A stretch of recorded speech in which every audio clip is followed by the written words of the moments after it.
It's incredible to see all of you in here. Once again, some years later, it's beautiful for us to be here in outstanding building NJ Pack all together again. Good evening to all of you and all that are here at NJ Pack that have come out to be with us in this beautiful building. And welcome to all that are watching us from the Moonlight Cinema in the comfort of their own cars. And the many more of you watching us on cable or streaming virtually. There's so much for us to talk about tonight. So much to cover that we have decided to do it in two parts. Tonight is part one of a two-part presentation. The state of the city, by the grace of God, is moving forward. Even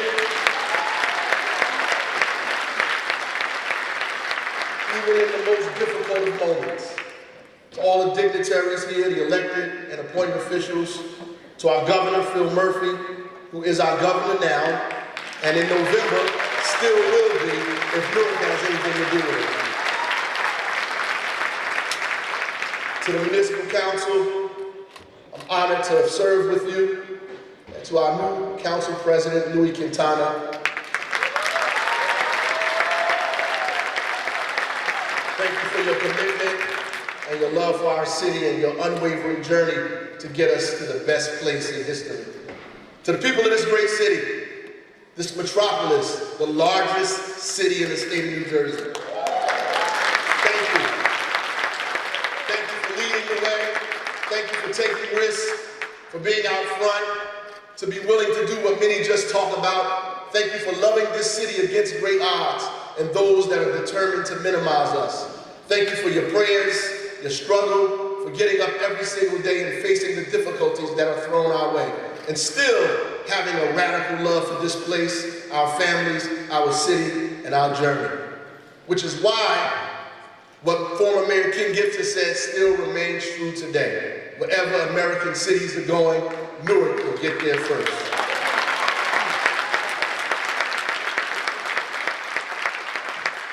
I was born and raised in Newark, and I'm proud of it. This is my city, and I'm proud of it. There is so much for us to be proud of. But of course, there is a lot more for us to do. And there are those who are more than willing to point it out for us. But tonight, I'm following the advice of one of my seniors that I ran into at the Senior White Affair at Mulberry Commons. She said, Mayor, you have haters and those that love you. I am one of those that love you. But the key is not to keep giving the devil a platform. So, tonight is our night, Newark. The devil is not allowed. This is our opportunity to go over some of the incredible things that are happening in our city and some of the challenges we face down every single day. Today, this moment is like no other we have experienced. It's easy to lose hope, to fall victim to confusion and be overwhelmed in crisis, to be subdued by loud voices of skeptics and those being pulled by fear. This is not a time to be shaken by algorithms on social media or the selfishness of the divisive. This is a time for solid leadership, a time for stable voices with a clear pathway in the most challenging of moments. This is our time where our heart and our head have to come to an agreement. I know that the past 18 months felt like the sun refused to shine and all the lights went out. But I am so glad and so proud that here in Newark, we've learned to sing even in the darkest of hours. That we have learned to dance in the face of calamity. We know the truth. We know the truth is both tragic and triumphant. The tragedy of losing 700,000 people around the country and more than 1,000 in our city alone. And the many more that are permanently sick. But we also know the beauty of our triumph, our endurance, our collective will to overcome and yes, to win. Our presence in this moment here at NJ Pack over a year later at the state of the city. After shutdowns and curfews, death and despair, our students locked out of their classrooms, we are still here. We are still standing and we are still going. In fact, some of our schools have been listed by U.S. News and World Report as some of the best in the state under the leadership of Superintendent Roger Leon.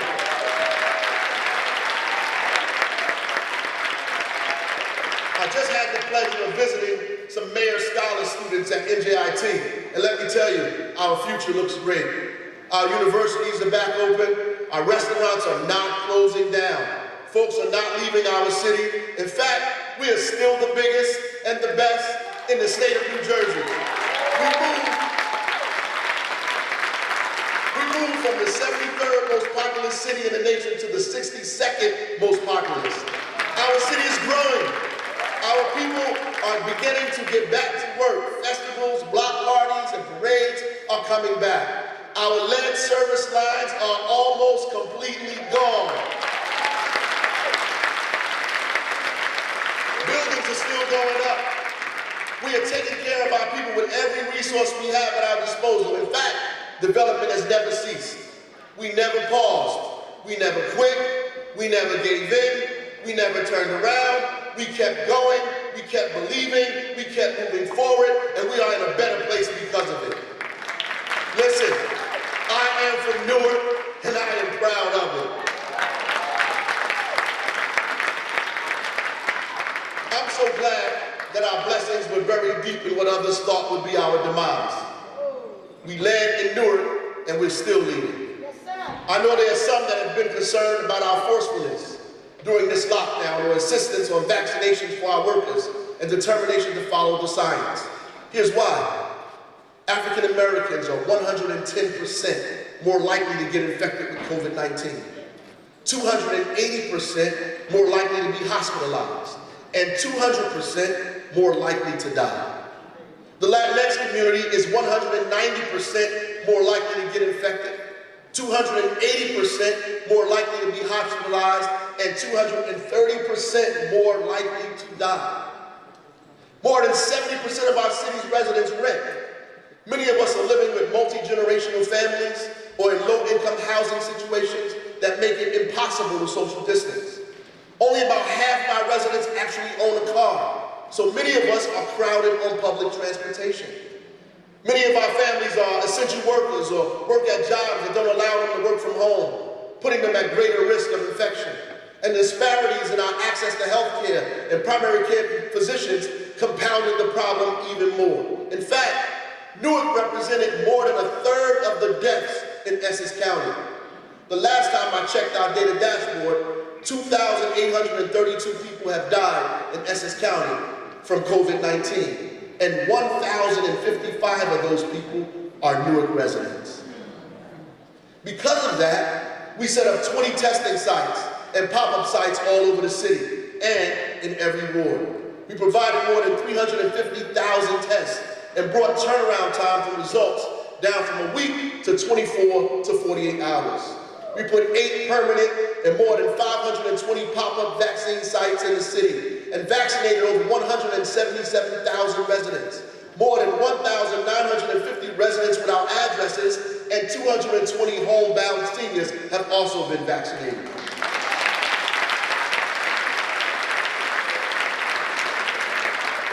That means more than 65% of all the people 12 and up are fully vaccinated, and 77% have received at least one shot.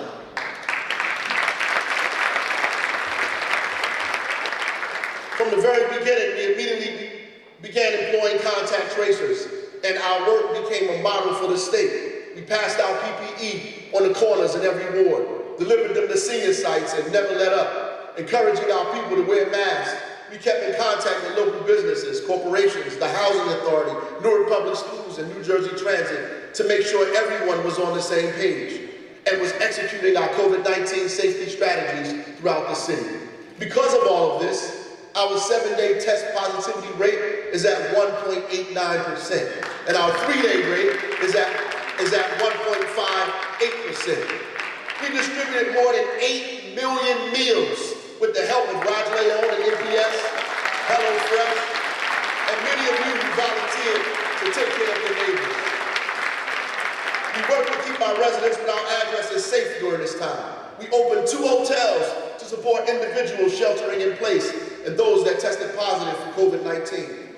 95% of our unsheltered population was given shelter, and their test positivity rate remained about 2%. In the middle of this pandemic, We opened the Robert Tree Hotel to support 149 families, and opened Newark Hope Village, an innovative and beautiful concept that provided residency for 24 individuals that are now on the pathway to permanent housing. We have transitioned 59 previously unsheltered individuals and families into permanent housing using the Newark Housing Authority Main Street vouchers. 2 unsheltered families were moved into Boulevard West apartments, and 4 were moved into new Somerset brownstones.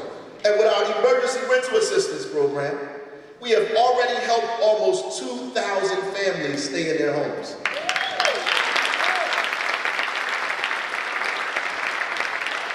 We granted them up to 15 months of rental assistance. And we're not done. We aim to help at least 6,000 more using $14 million secured by the Biden administration.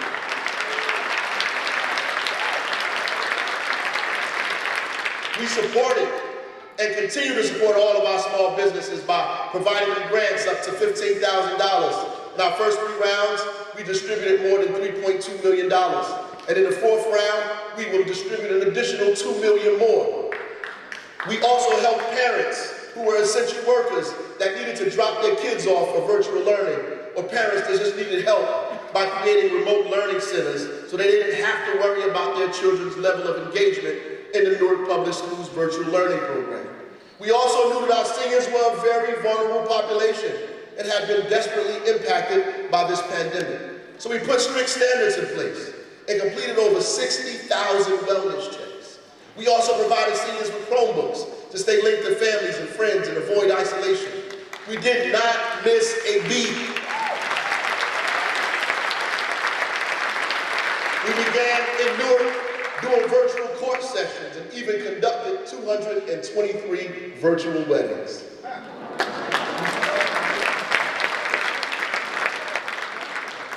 We charged forward with our Newark Counts campaign for the census, thanks to Deputy Mayor Jacqueline Quiles, and we all know the outcome of that. We put up an interactive COVID-19 dashboard so that the residents can have one location to view COVID-19 data on their own. And this summer, we had more activities than we ever had trying to bring our city back together again. Our pools were open, our senior citizens were open. We had professional wrestling on South Orange Avenue. We had Occupy the Block tour with DJ Little Man. We expanded summer employment for the young people and created mentorship programs. From the Office of Violence Prevention, we created more programming. We had club music festivals at Military Park. We did everything that we could think of to bring our families together. We expanded arts and murals throughout the city and used it as an opportunity to put revenue in local artists' hands while promoting the beauty and talent of our city. This pandemic did not beat us. It did not crush us. We are still here. We are still alive, and we are still beautiful.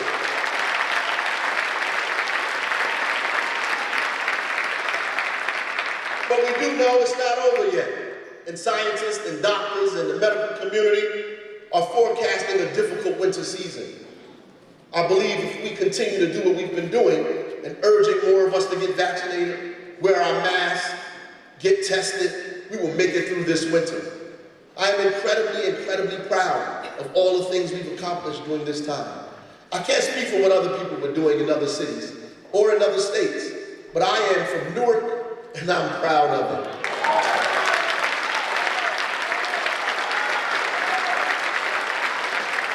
As we do everything we can to close out our consent decree with the Department of Justice and create an environment where we can see reductions in crime and violence while upholding the humanity of our residents and respecting their constitutional rights. There is so much more for us to do. I'm proud of the progress our police division has made and how the overwhelming majority of them deal with the difficult challenges they face. And as we continue to push for a civilian complaint review board in our city with subpoena power, we're also making sure we have the best trained and the most prepared officers in the state. We need officers that love this city and love the people in it.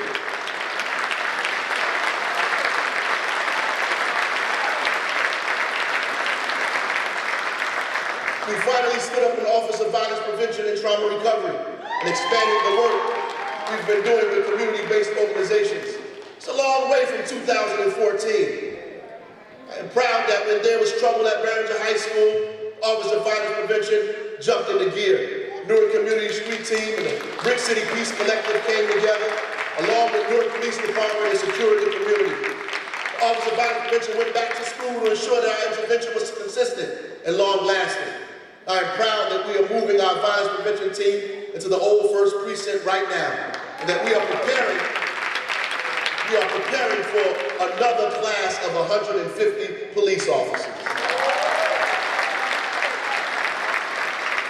All at the same time. I was extremely proud when we graduated the latest class of officers, because for the first time in the history of this city, we also graduated social workers on the same stage as police officers.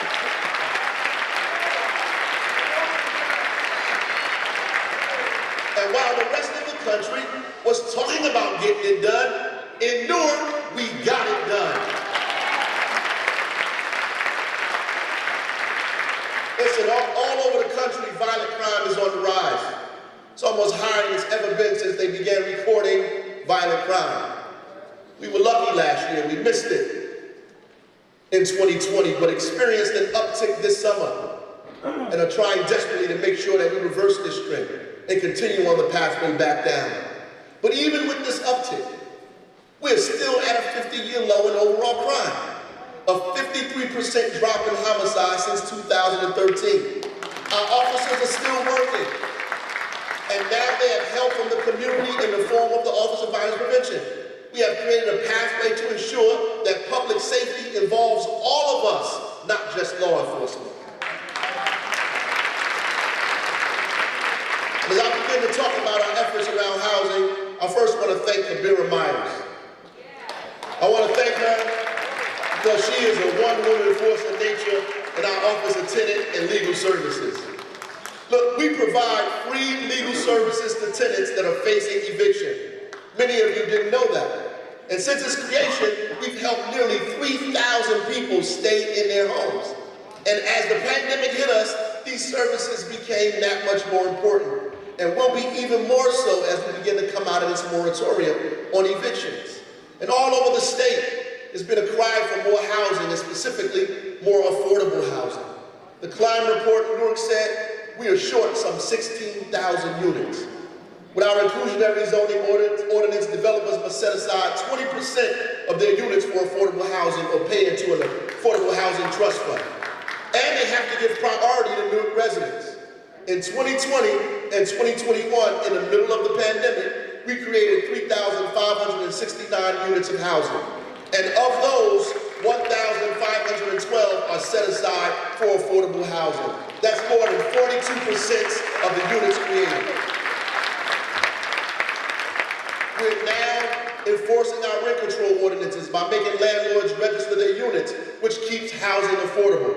We also use the American Rescue Plan dollars to set aside $20 million to build units that are 30% of the area median income, or families of four that make about $32,000 a year. We are also making a push to turn Newark residents into homeowners. Our Live Newark program gives residents a forgivable $10,000 loan towards closing costs and $20,000 towards renovation. So far, we have given out 80 closing cost grants and 66 for home repairs. We have the first and only land bank in the entire state of New Jersey. And the land bank is designed to put land back in the hands of our residents. So far, 85 properties have been transferred to the land bank on their way to the hands of our people. Part of this program is our Section 8 home ownership program. We've already completed 3 homes and put families in them. We're in a process of preparing 4 more. These are families that were once renting using housing vouchers that are now homeowners using that same voucher. This is a model program. And we did it in the middle of the pandemic. $600,000 was given to local MWBE contractors to actually build those homes. Local residents, Black and brown, built the homes that those families moved into. And our 40 acres and a mule investment fund for Black and brown businesses just received a substantial partnership investment from the National Local Initiative Support Corporation, better known as LIST. We received $25 million. Why is this necessary? Because New Jersey has one of the largest wealth gaps in the country. And this is an opportunity to begin closing that gap. It is important, very important for us to lay out while we are talking about inequity, the national push since the COVID-19 pandemic began to close this gap of access to fiber and broadband services as well. In Newark, we have provided more than 5,000 residents with free internet, including 1,000 in low-income housing. And we are in the process of expanding this fiber network to our schools so that they may have faster and more efficient service. We finally created our first shared bike and scooter program in our city to give our residents more transportation options at affordable levels. And along with a coalition of leaders and technical experts, we announced the launch of Resilient Northeastern New Jersey Initiative. This joint effort between New Jersey Department of Environmental Protection, Jersey City, Hoboken, ICC, Bayonne, Hudson County Hopes Community Action Partnership, supported by a team of consultants at Acartis, we will identify and implement flood risk reduction strategies for the northeastern New Jersey region to improve long-term environmental and economic resilience.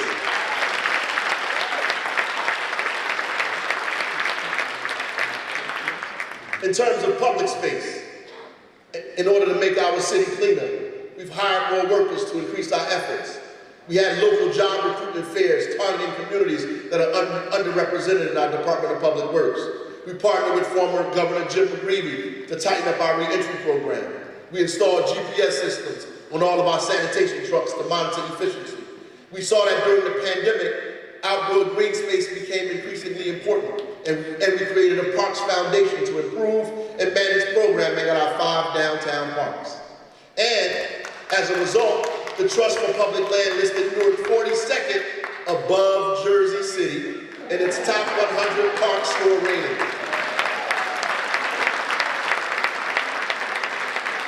Citing the city of Newark for having parks within a 10-minute walk for more than 90% of our residents. And, that's right, and we are well underway with our renovation, finally, of the JFK Recreation Center.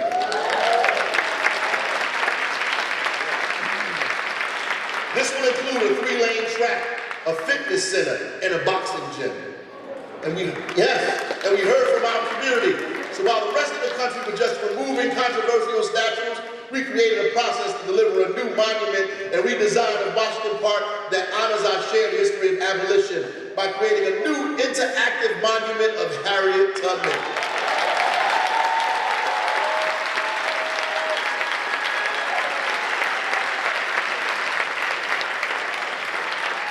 I don't know about the rest of y'all, but I'm from Newark, and I'm proud of it.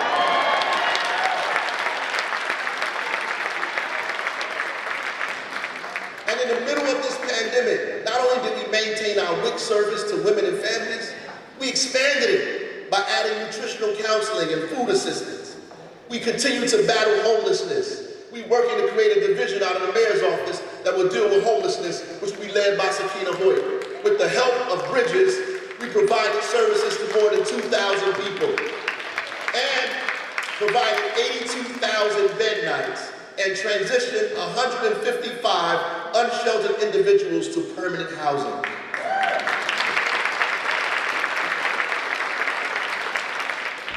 I hope many of you participated in our first Newark Restaurant Week. We had some 66 different eateries and restaurants that benefited from this Restaurant Week. I hope all of you also participated and benefited from our launch of fiber to our small businesses, which reached some 30,000 people, or knew of our $2 million infrastructure fund that helped local Black and brown businesses participate in the lead line replacement program. providing them with upfront capital so they can begin creating an organization, an institution, an entrepreneurship, a business, so they can begin changing lead service lines all over the state of New Jersey. We had a record year for youth employment. We raised $2 million to keep our children working throughout the pandemic.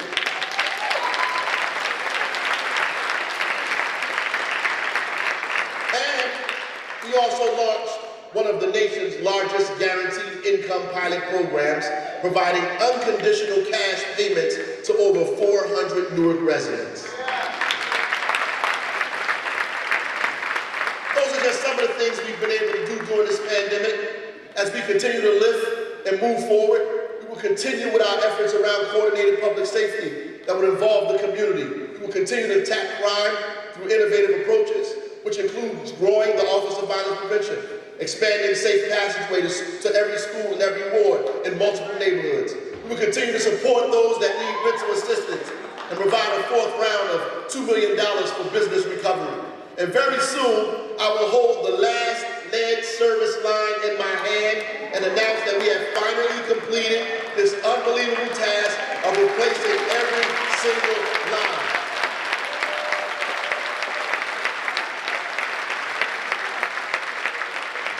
And I'm proud to say that we are substantially close to that right now. That which people meant to destroy us has actually lifted us to national prominence. We have become a national model of how to get this done. Go figure. Something that we were told was impossible, that would take us 10 years. We managed to get it done in less than 3. Thank God you kept us.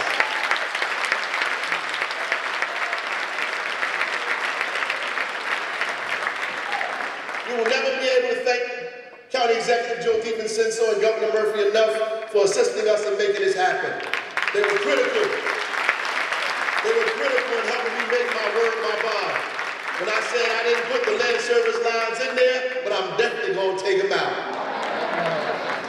I think the city, before we move on, owes a huge debt of gratitude to Water and Sewer and Utilities Director Kareem Medina.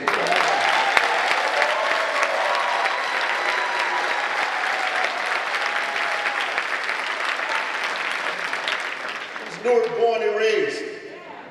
Found his way through difficult moments and found his blessing in the middle of peril. The New York Times tried to vilify him and belittle him. But he led us through one of the city's most important, most impactful, and largest infrastructure projects the city has ever seen. Our economic recovery plan started off with us expanding the changing of lead service lines. People in Newark trained and got jobs changing lead service lines. Businesses grew and developed and got skilled and made money, turning our problem into something beautiful. And as we continue with economic growth, with economic equitable growth, it is a map for a more equitable and stronger, more prosperous city with significant investment from the federal government. Using these funds, we will continue to attract businesses, which will bring back customers to create thriving commercial corridors, ensuring Newarkers are connected to good job opportunities. We're going to advance Hire by Live, which already facilitated more than 2,000 Newarkers getting jobs at our anchor institutions. We announced this year our city's housing and development goals, which include funding the creation or preservation of 6,600 additional units of affordable housing, with a priority on Newark families that are at or below 30% of the AMI. We will support 15,000 new and 200 existing low and moderate income homeowners. We will convey more property to the land bank, suitable for residential development, with at least 30% of those units being set aside for residents at or below 80% of the AMI. And as I mentioned earlier, we're investing $20 million of ARP dollars for families that need it most. And with the help from Senator Booker, we may receive more dollars in that pot to go even further.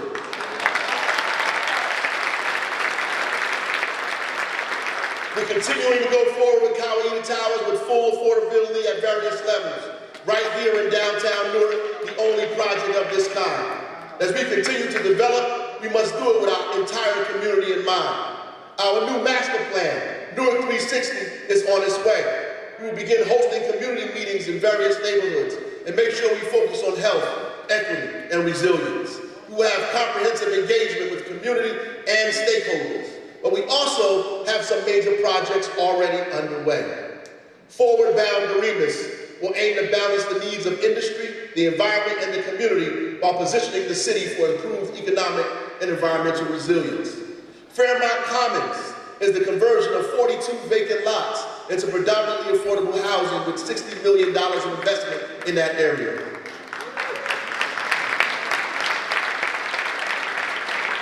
Even more exciting, the Dayton Street redevelopment plan turns a vacant and blighted housing project and property in that neighborhood into a thriving community that includes new residential units, commercial spaces, along with the opportunity for TV and film production facilities.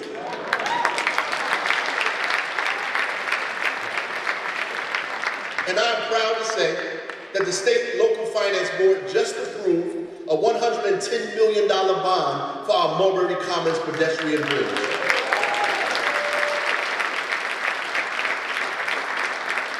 This will be a bridge that connects Prudential Center Arena, Penn Station, and the Ironbound neighborhood. This project will address major transportation needs, connect neighborhoods, and spark hundreds of millions of dollars of development, which will create hundreds of jobs and give us the 24-hour downtown we have all been waiting for.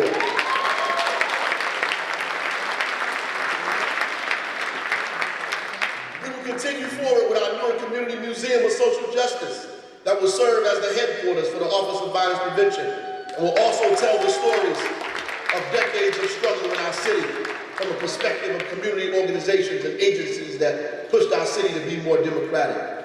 We are also building Ridgewood Park that will be geared towards the autistic community.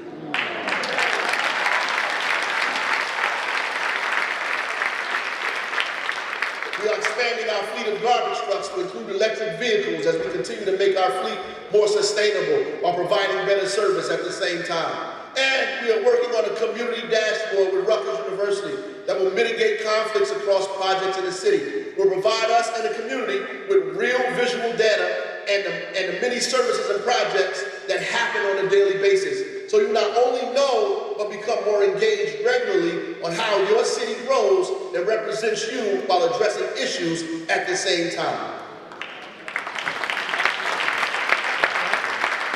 Folks, I'm happy to see y'all here today.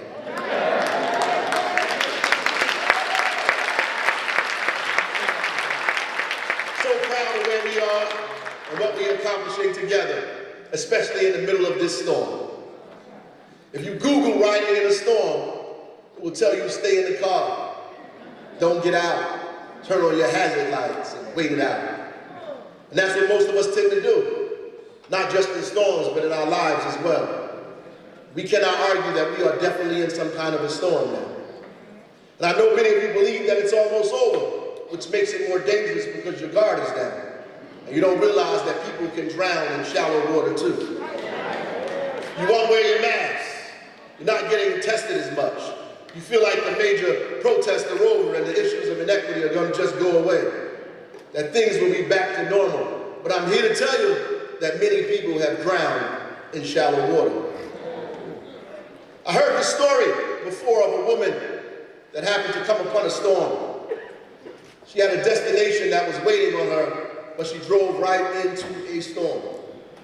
And this was a terrible storm. Rain was coming down so hard you could barely see. You could hear the wind against the car door. She turned her windshield wipers on as high as she could go. She looked to her left and her right, and there were lines and lines of cars parked on the side of the road with their hazard lights on.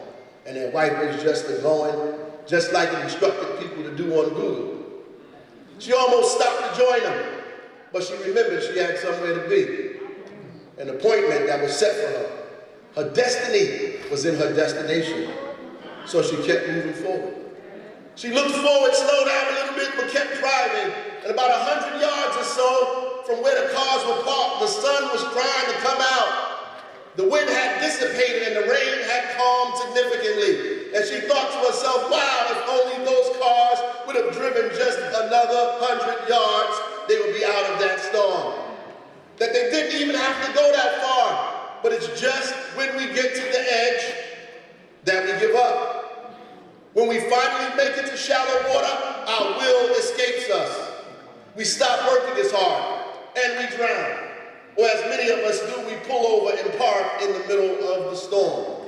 We live in these storms and they paralyze us. We come up with all kinds of excuses why we shouldn't move forward, why we can't move forward. We quote Google and other social media experts we don't even know. We come up with theories that justify not going forward. Our fears make us stay and reason with the way things are going. Some of us even get so used to the rain and the clouds and the thunder that anyone that tries to show us a pathway out of it, we vilify them and accuse them of giving people too much hope. Oh, but not that woman. She knew that her blessings were on the other side of that storm. And in order to get to it, she had to get through it. And I'm telling you right now tonight, Lord, I'm telling you tonight, our destiny is on the other side of this storm. The place we seek is but yards away. How do I know? Because I know a little bit about being in a storm myself. I know something about being caught in the middle of storms, trapped in its crosshairs, the winds beating against my front door. I've been battle tested, and I've learned I was made for these storms. I've been places where I've grown weary and doubtful, but I kept going. I kept moving forward until I realized that the way through was also the way out. Come on, man. The way through was also the way out. Come on, man. The way through is also the way out. Come on, man. We have an opportunity now to not just get through the storm, but to get to a better place than we were before the storm came. We know what to do to beat the storm of COVID. That's right. We've slowed it down. Deaths in our city have dropped precipitously, and the infection rate was at 60%, is below 2% now. Wear your mask, or like I said on Facebook Live, wear your damn mask. That's right. Protect the most vulnerable. Get tested, and yeah, go get vaccinated. We know what to do to deal with the storm of inequity in healthcare. We can't just make better emergency rooms. We have to give people access to wellness, universal healthcare, clinics, primary care physicians, and access to good food and healthy communities. We know that housing must be addressed, not to just get people to agree to build affordable housing in their cities, but for the federal and state government to step in with tax credits, pilots, or direct cash. We know that people are not coming back to work because their salaries are inadequate. And as millionaires and billionaires have gotten richer in this storm, many of us can't even afford to shelter our families. We know that the wealth gap in this country is shameful and rooted in deep racism. But we also know the New Jersey wealth gap is the worst. And it's not enough, it is not enough to study why this exists. We already know why. That's right. We have to begin to fix it. And reparations must be in the discussion. That's right. There can't be a discussion. That's right. Come on, man.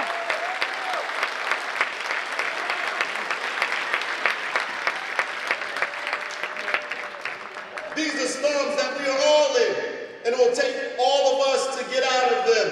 But let me tell you, Newark, there's always storms for us. There are natural ones that will come because of where we are and who we are. But there are also people right now, and as sure as we are sitting here, that are somewhere concocting new storms to put us in. That's right. They're creating an atmosphere in hopes that the next storm will be greater than before. And are hoping that finally this storm will wipe us out. But as I said earlier, the good news, Newark, we were built for storms. That's right. There's no storm they can create that we haven't already seen. No amount of chaos or despair they can muster up that we haven't already been through. We were born in the middle of storms, sometimes not even knowing we would even make it to the next day. Our roadmap has always been found in the deepest part of the storms. So when storms come, because they will come, and when storms show up, I would rather be nowhere else but right here with you right now. Why? Because if anybody knows how to get out of a storm, we sure do. Our great-grandmothers got out of storms, our grandmothers got out of storms, our mothers got out of storms, and we gonna get out of this storm too. Hell, we came up here because of a storm. Some left the countries because of a storm. We left the South because of a storm. Storms chasing us all the way here to the docks, to jobs, to find safety at home in our neighbors' arms. We ran from storms. There's no storm that can defeat us. God created us in the middle of the storm. Come on, man.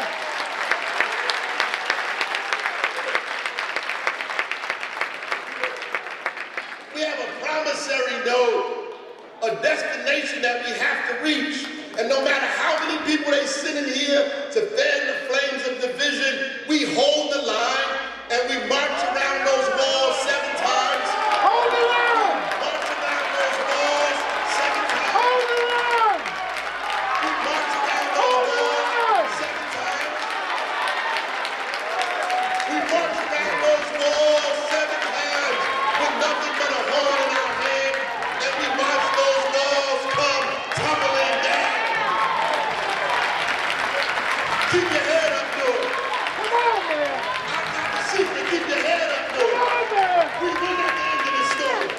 Keep your head up, Newark. I saw this movie before. Yeah. We win at the end of this movie. We win at the end of this story. That's right. Keep your head up. Keep your head up. Why? Because you're from Newark and you need to be